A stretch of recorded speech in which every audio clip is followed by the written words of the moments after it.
vent glacial balaya la petite gare de Villers-sur-Mer, alors que Thomas descendait du train.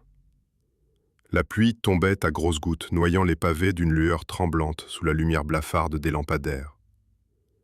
Un vieux billet de train froissé dans la main, il relut machinalement la date imprimée. 2 novembre 1902. Une erreur sûrement, marmonna-t-il en serrant son manteau contre lui.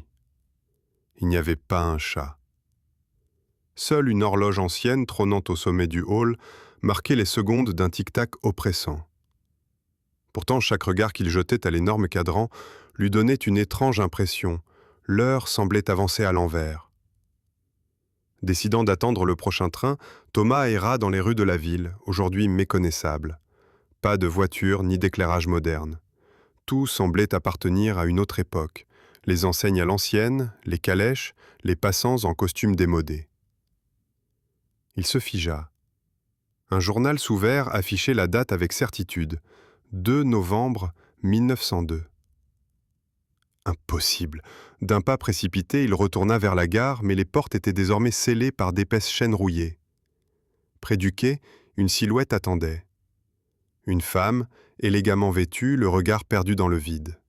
Elle se tourna brusquement, ses yeux d'un bleu glacial transperçaient l'obscurité. « Vous êtes coincé, n'est-ce pas ?» Thomas acquiesça, incapable de détourner les yeux. « L'horloge ne ment pas. Elle choisit. Mais pour repartir, un autre doit prendre votre place. » Soudain, le tic-tac résonna plus fort, martelant son crâne. Il voulut fuir, mais la femme avançait, sa voix devenant écho. « Vous étiez prêt à tout pour rattraper le temps perdu.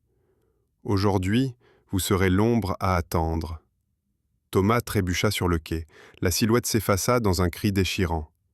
Lorsqu'il se releva, il vit une autre version de lui-même, pâle, presque transparent, gravissant les marches vers le train.